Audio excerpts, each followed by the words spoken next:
त्या करायला कपडे घाल ग, थंडी कसली आहे. ऊन तर दे म्हणलं तर ते द्यायचं नाही. उन्हात ठेवलं होतं मी पिल्लूला, हो की नाही. आता उन्हात ठेवून झालं, आता मला मालिश करायची.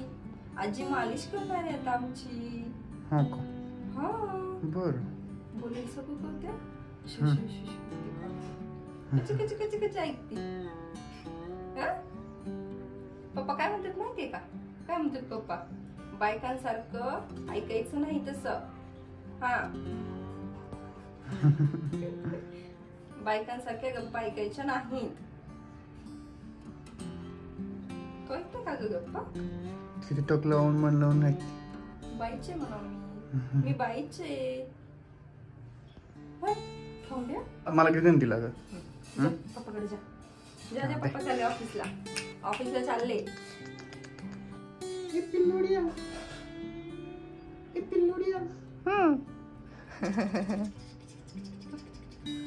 काय बापरे, एवढे मोठे डोळे नका करू. काय केलं तुम्ही तुला? कुठून पण आवाज आला की कानले असते तेवढे. आणि आईच्या मांडीवर गेल्यावर तर तिला इतकं भारी वाटते ना, लय हसते. हा ना.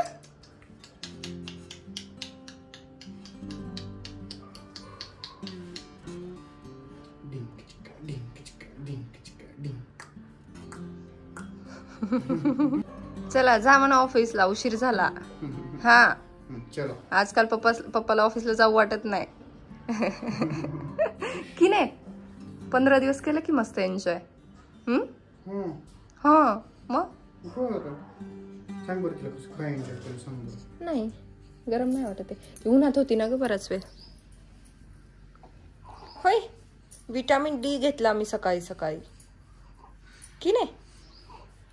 चांगली मालिश कर ग म्हणा आजी, चांगली कर मस्त एकदम.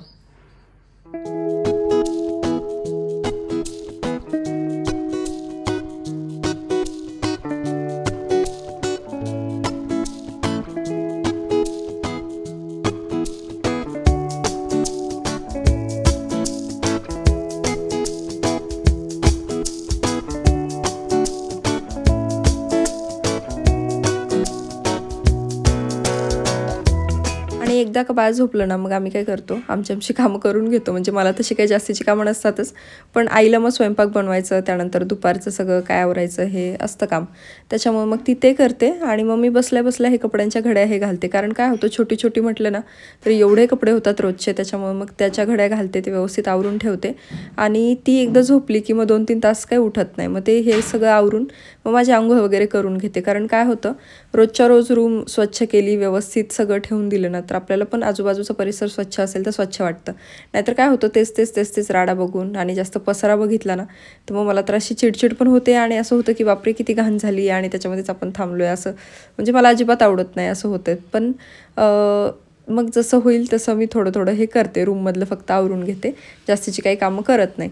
आणि जेव्हा मला हे होत नव्हतं ना, म्हणजे पहिले 3-4 दिवस वगैरे, तर तेव्हा पण मी आईला पहिले सांगायचे की पहिले रूम तू क्लीन कर, बेडशीट वगैरे आवर आणि त्याच्यानंतर मग दुसऱ्या दिवसाची सुरुवात व्हायची. आता ना फ्रेश झाली तर बरं वाटते 2-3 दिवसामधून. कारण 2-3 दिवस एवढी तब्येत खराब होती. तुम्हाला कम्युनिटी पोस्ट थ्रू पण मी सांगितलं होतं की तब्येत काही बरी नाही आहे, त्यामुळे 2-3 दिवस व्हिडिओ येणार नाहीत.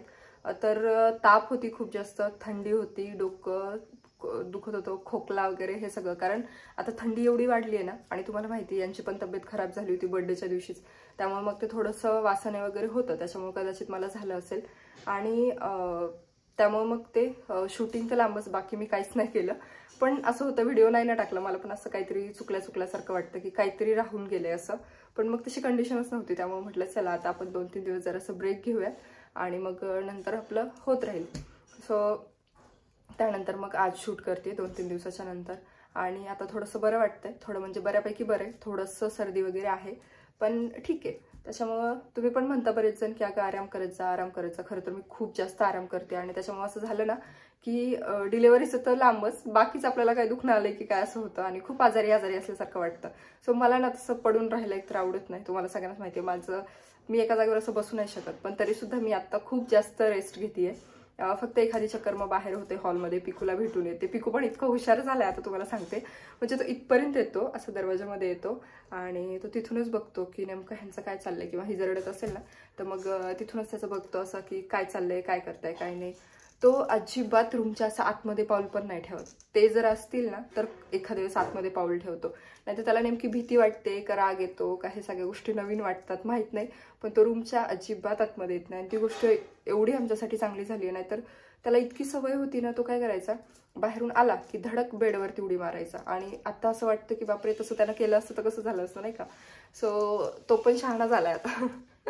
त्यामुळे मग तो बाहेर बसतो, मग एक चक्कर त्याला भेटून येते, किंवा मग सकाळी तो एक चक्कर मारतो, असं होतं. आत्ता ना आम्ही निघालोय डॉक्टरांकडे फॉलोअपसाठी. आणि मग म्हटलं डॉक्टरांना मिठाई पण घेऊन जाऊ जाता जाता, त्याच्यामुळे मग ते पण करायचं होतं. आणि अजून दुसरी काय काम आहे. सो बाकी तुम्हाला तर ब्लॉगमध्ये दिसेलच. सो चला रेडी. आता हे यांचा लुक दाखवते तुम्हाला. 2 मिनिट थांबा. तुम्ही आजकाल जरा जास्तच हँडसम दिसतंय. आणि वॉचने जास्त भारी दिसतंय. छान बघा, छान दिसते वॉच, मस्त ना एकदम. आणि त्यांना आता ना म्हणजे नाही का 2 लेकरं झाल्यानंतर जरा जास्त राहण्याचं सुचायला लागलंय असं वाटायला मला. असं काही नाही. आणि 2 लेकरं म्हणजे कन्फ्युज होऊ नका, एक आमचा पिकू आणि एक आमचा पिल्लू. सो हे 2. सो चला, उशीर होतोय. हो हो हो येते.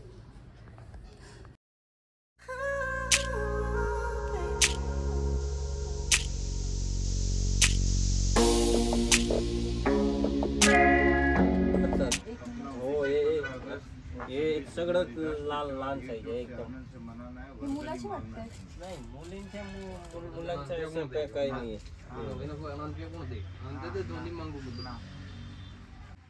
हे आपण 3 महिन्याच्या एवढं घेतलं होतं ना. लय मोठे. बाकी एकदा घेतला तर बघायला गरज नाही. आता आलं पाहिजे ना. आता हे बसणार एकदम 0 साईज आहे. जे 3 महिन्याचे होईपर्यंत थंडी निघून जाईल ते काहीच काम करणार नाही. कुठला हे तो यूज होणार तुम्हाला, ते तो. आणि आता तुम्हाला अंदाज आलाच असेल की आम्ही आलो ना इथे बाळासाठी स्वेटर घ्यायला, कारण पुण्यामध्ये आता थंडी या 2-4 दिवसामध्ये भयंकर आहे.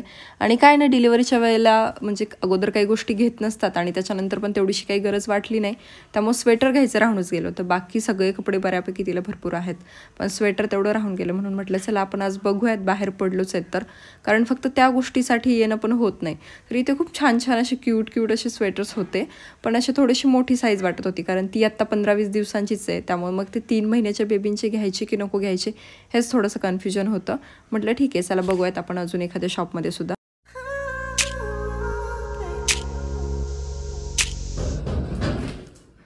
काय करताय आजी नाती?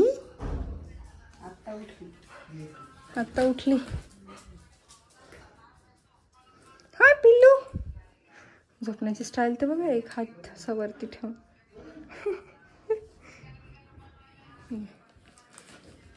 स्वेटर तर काय आणलं नाही, साड्या घेऊन आलो. मिळालंच नाही, साईज मोठी वाटली जरा.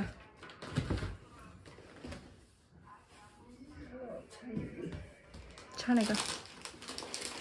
आणि तो दुसरा एक कलर बघ, सेमच आणलं, दोन्ही कलर वेगवेगळे आणले फक्त.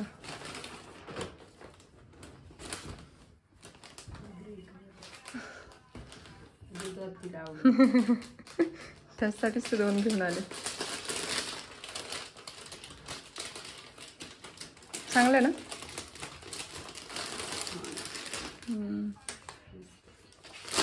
चला जेवण करूया का मग?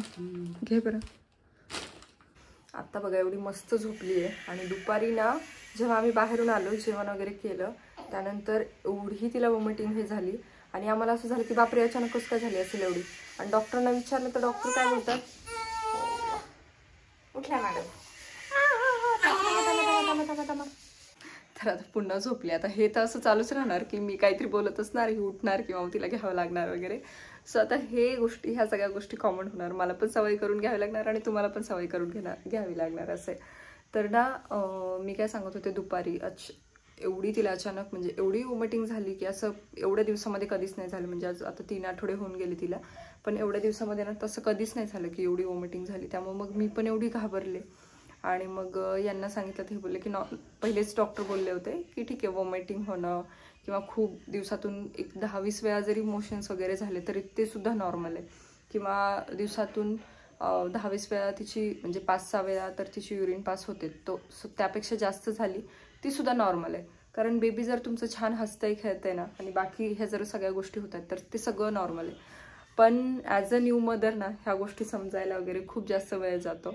आणि त्याच्यामध्ये अजून काही गोष्टी की ह्या 2-3 दिवसामध्ये आता तुम्ही म्हणता ना की हालचाल करू नको, जास्त बडबड करू नको, त्याचा त्रास होतो वगैरे, सो ते सुद्धा मला जाणवायला लागले. आता माहीत नाही हालचालीमुळे होतं की काय, पण ॲक्च्युली मी तेवढी हालचाल पण नाही करत, पण तरीसुद्धा थोडासा त्रास होतो.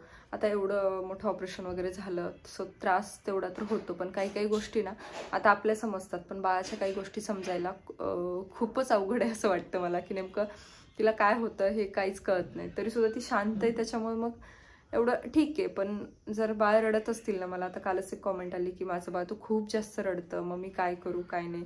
सो आपण असं काहीच नाही सांगू शकत ना की काय करू. आता ठीक आहे, प्रत्येकाचं बाळ वेगवेगळं असतं, कोणाचं शांत असतं, कोणाचं जास्त रडतं, मग त्याला काही त्रास होतोय म्हणून रडत असेल, किंवा काही काही बाळ असं होतं की 1.25 महिना रडतातच थोडंफार असं म्हणतात, म्हणजे आई तरी तसं म्हणते. सो माहीत नाही, बाळांच्या गोष्टी कळून घ्यायला ना खूप जास्त म्हणजे वेळ जाईल अजून असं वाटतंय मला तरी. सो असं आहे. पण दुपारी आम्ही भयंकर घाबरलो होतो, असं अगोदर कधीच नाही झालं ना त्यामुळे. आणि ना आई आहे इथे म्हणून तरी काही तेवढं वाटत नाही, कारण काही जरी झालं ना तर छोट्या छोट्या गोष्टी मी तिला विचारू शकते किंवा सांगू शकते, किंवा मला सध्या फक्त हिलाच बघायचं असतं. ती गेल्यानंतर काय होणार आहे, खरी मजा माझी तेव्हा, म्हणजे खरं माझं काय आपण म्हणू ना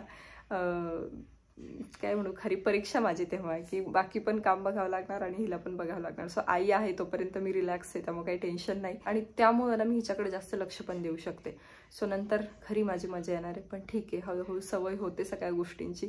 जेव्हा आपल्याकडे सगळ्या गोष्टी म्हणजे हातात पडतात तेव्हा तर सगळ्या गोष्टी आपल्याला हँडल कराव्याच लागतात आणि त्या होतातच. सो बघू पुढे काय होईल ते. आता तरी आई आहे तोपर्यंत मी हिच्याकडे व्यवस्थित लक्ष देते, आणि बाकी पण माझा आराम वगैरे छान होतोय, रेस्ट छान होते. सो बघू पुढे जसं होईल तसं. तुमचे सुद्धा बाळ जर असे असतील ना, सो तुमचा सुद्धा एक्सपिरियन्स कसा आहे ते माझ्यासोबत शेअर करा, की तुमच्या बाबतीत नेमकं काय काय होतं. तुमच्या बाळांना जर म्हणजे असा त्रास होत असेल तर तुमचे डॉक्टर काय सांगतात वगैरे, म्हणजे कारण काय होतं मी सुद्धा असं विचारत राहते की आता ज्यांचं सीझर झालंय तर त्यांना विचारत राहते की त्रास नेमका कसा होतो, किती दिवस होतो, नाही का. कारण एकमेकांचे एक्सपिरियन्स शेअर केले ना तर थोडंसं समजायला पण गोष्टी सोप्या जातात. डॉक्टर तर सांगतच राहतात, पण एक असतं ना आपल्या जवळच्या माणसांना जर विचारलं ना तर थोडासा अजून जास्त धीर येतो, हे असं होतं. सो हिच्या बाबतीत पण मी तसं विचारतच असते बाकी सगळ्यांना पण असं आहे. त्यामुळेच म्हटलं तुमच्यासोबत पण शेअर करावं. आणि बाकी थोडंसं सुरुवातीला घाबरायला होतं, पण होऊन जाईल सवय ह्या पण सगळ्या गोष्टींची, की नेमकं काय काय होतं काय काय नाही हे पण हळूहळू समजेलच. तर असं आहे. बाकी मग आजच्या पुरतं एवढंच. आजचा व्हिडिओ मी इथे सेंड करते. तुम्हाला कसा वाटला ते मला नेहमीप्रमाणे नक्की कॉमेंट करून सांगा. चला भेटू पुढच्या एका छानशा व्हिडिओसहित. तोपर्यंत खुश राहा, काळजी घ्या, बाय.